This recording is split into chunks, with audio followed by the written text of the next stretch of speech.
Baik, perkenalkan nama saya Serina Rebecca Tambunan, NPM 1901010018, kelas PGA 4, mata kuliah Bahasa Indonesia kelas tinggi, prodi PGSD. Nah, di sini saya akan menjelaskan apa itu puisi dan apa itu cerpen. Nah, yang pertama saya akan menjelaskan puisi. Puisi itu adalah karya sastra yang berisi tanggapan serta pendapat penyair mengenai berbagai hal. Pemikiran penyair itu kemudian dituangkan dengan menggunakan bahasa-bahasa apik serta memiliki struktur batin dan fisik khas penyair. Adapun jenis-jenis puisi yaitu pada umumnya puisi terbagi menjadi dua jenis. Yang pertama yaitu puisi lama dan puisi modern. Nah, yang pertama saya akan menjelaskan apa itu puisi lama. Puisi lama itu contohnya mantra. Mantra merupakan jenis puisi yang diciptakan dalam kepercayaan animisme. Biasanya dibacakan dalam acara ritual kebudayaan serta menggunakan kata yang dapat menimbulkan efek bunyi magis.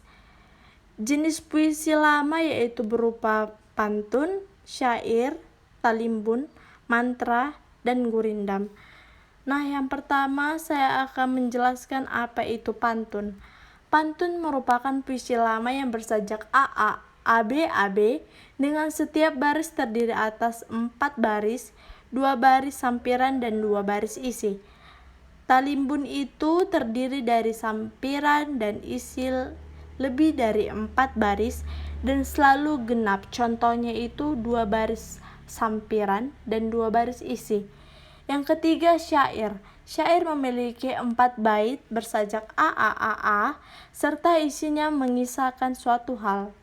Dan yang terakhir itu gurindam.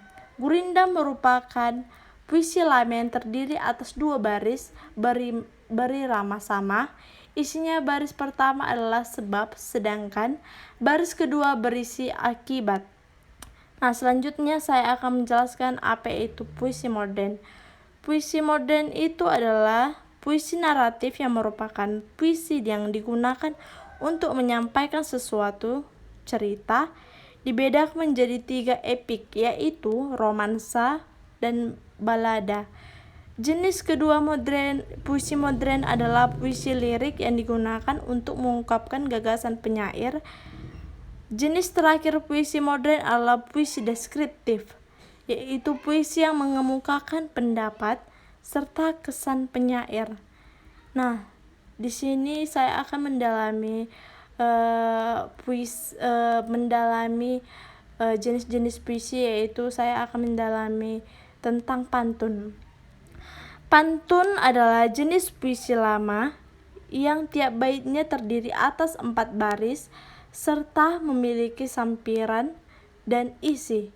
Ciri-ciri pantun yang pertama yaitu terdiri dari 4 baris setiap baitnya. Yang kedua memiliki pola. Yang ketiga memiliki samiran dan isi.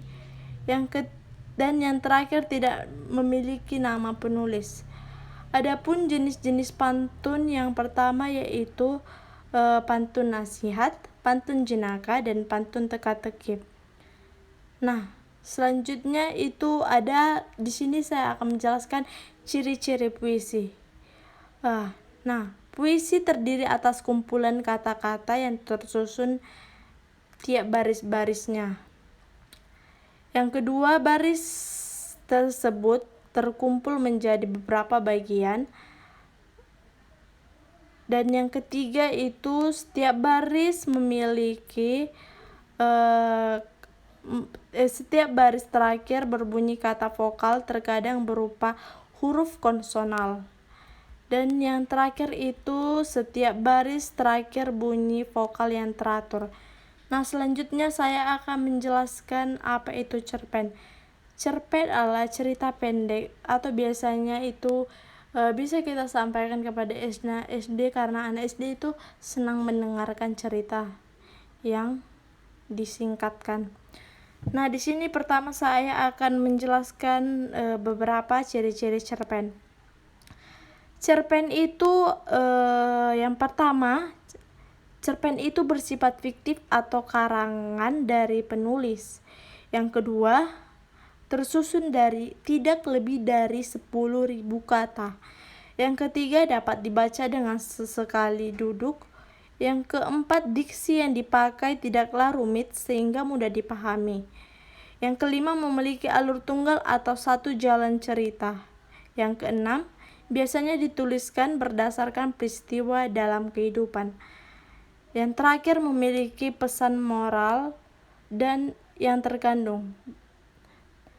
Dan saya di sini juga akan menambahi itu ciri-ciri dari cerpen. Yang pertama itu ceritanya pasti fiktif, dan cerpen itu biasanya berfokus pada satu aspek dan mengungkapkan masalah yang terbatas pada hal-hal penting saja. Nah, selanjutnya saya akan menjelaskan apa saja unsur intrinsik cerpen. Yang pertama yaitu tema. Tema adalah ide atau gagasan utama dari sebuah cerpen. Tema berisikan gambaran luas tentang kisah yang akan diangkat sebagai cerita dalam cerpen, sehingga sangat penting pemikiran tema sebuah penulis cerpen.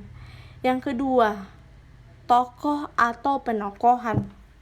Tokoh adalah orang-orang yang terlibat dalam cerita dan banyak mengambil peran dalam cerita tersebut. Sedangkan penokohan merupakan cara penulis menentukan watak atau karakter dari tokoh tersebut. Adapun jenis perwatakan seorang tokoh dapat disampaikan melalui dialog, penjelasan narasi, atau penggambaran fisik tokoh tersebut. Yang ketiga itu ada alur dan plot. Alur dan plot ini merupakan jalan cerita yang akan dikembangkan sehingga menjadi sebuah cerpen. Alur berupa susunan peristiwa atau kejadian yang membentuk suatu peristiwa. Alur dalam cerpen memiliki tahapan seperti perkenalan, pengerjakan, klimaks, antiklimaks, dan penyelesaian. Tiap tahapan memiliki karakteristik dan ciri khas masing-masing berkaitan dengan jalan cerita.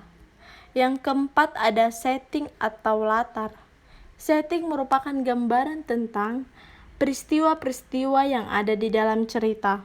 Latar termasuk unsur pembangun cerita yang vital. Keberadaan sangat penting untuk membangun suasana dalam cerita. Latar dibagi menjadi beberapa macam, seperti latar waktu, latar tempat, latar sosial budaya, latar keadaan lingkungan, dan latar suasana. Yang kelima yaitu ada sudut pandang. Sudut pandang merupakan strategi yang digunakan oleh penulis cerpen untuk menceritakan suatu kejadian atau latar belakang cerita.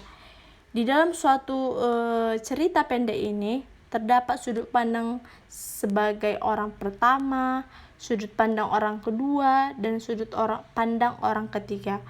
Ada juga sudut pandang dari penulis yang berasal dari sudut pandang orang yang berada di luar cerita. Yang keenam yaitu gaya bahasa. Gaya bahasa merupakan ciri khas dari penulis saat menuliskan cerita pendek tersebut. Gaya bahasa ini biasanya dibedakan dari pengguna majas, diksi, dan pemilihan kalimat yang tepat di dalam cerpennya. Dan yang terakhir yaitu amanat. Amanat adalah pesan moral yang terdapat dalam cerita dan biasanya dipetik dan oleh pembacanya. Amanat atau pesan moral yang ada dalam cerpen biasanya tidak hanya ditulis secara langsung, melainkan secara tersirat. Selanjutnya saya akan menjelaskan apa itu metode apa, langkah-langkah apa yang saya gunakan untuk mengajarkan cerpen dan puisi terhadap anak SD kelas tinggi. Yang pertama, metode yang saya gunakan menjelaskan puisi dan cerpen itu sama-sama, yaitu metode ceramah plus. Mengapa saya memilih metode ini? Karena metode ini sebelumnya mirip dengan metode ceramah umumnya, tetapi untuk metode ceramah plus biasanya disertai metode lainnya saat menyampaikan materi, seperti diskusi, tanya jawab, demonstrasi, dan latihan, atau feedback antara pengajar dan murid. Nah, mengapa saya memilih ceramah metode ini? Karena dalam metode ini kita dapat gimana sih cara kita yang tepat, gimana sih cara kita tepat untuk mengajar anak SD agar cepat menangkap pelajaran puisi atau materi cerpen tersebut. Nah, yang kedua, saya akan memilih media gambar. Mengapa saya memilih media gambar? Nah, saya memilih media gambar, misalnya saya memilih gambar dari majalah, brosur, internet, dan lain-lain. Nah, dari sini akan muncul dari benak anak SD dapat berimajinasi gimana sih cara membuat puisi dari media gambar yang menarik.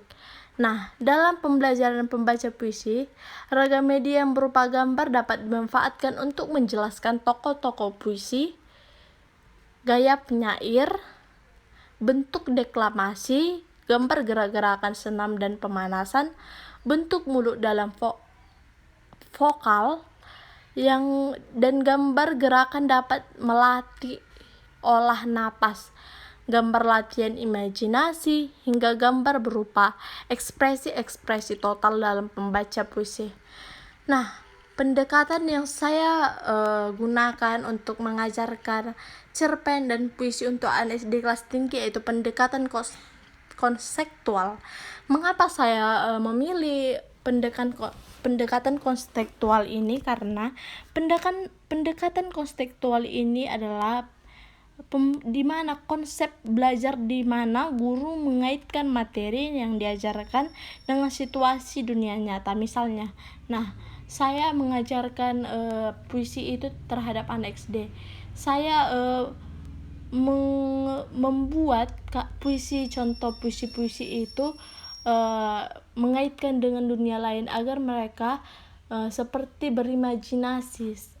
Dan begitu pula dengan cerpen, saya akan menceritakan cerita-cerita pendek mengenai kehidupan nyata sehingga mereka dapat menarik kesimpulan untuk diri mereka sendiri. Nah, sebagai guru akan mendorong siswa membuat hubungan antara pengetahuan tersebut dengan kehidupan sehari-hari mereka. Nah, selanjutnya teknik yang saya gunakan untuk mengajarkan puisi dan cerpen yaitu teknik bimbingan atau tutorial. Mengapa saya memilih teknik ini?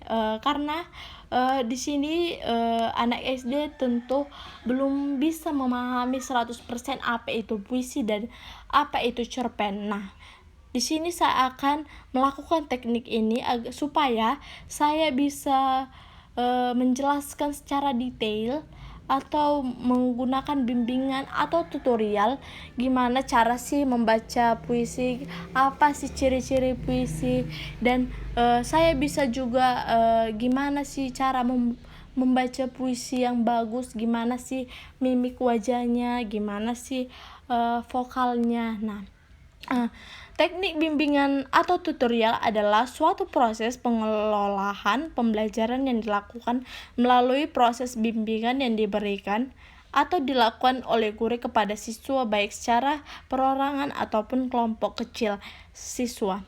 Teknik ini biasanya digunakan dalam pembelajaran pendidikan teknologi dasar. Teknik ini banyak sekali digunakan khususnya pada siswa yang sudah terlibat dalam kerja kelompok. Peran guru sebagai fasilitator, moderator, motivator, dan pembimbingan sangat dibutuhkan oleh siswa untuk mendampingi mereka membahas dan menyelesaikan tugas-tugasnya. Baik, demikian yang dapat saya paparkan untuk pelajaran atau materi tentang puisi dan cerpen. Jika ada tutur kata atau kalimat yang saya ucapkan salah, mohon dimaafkan. Shalom.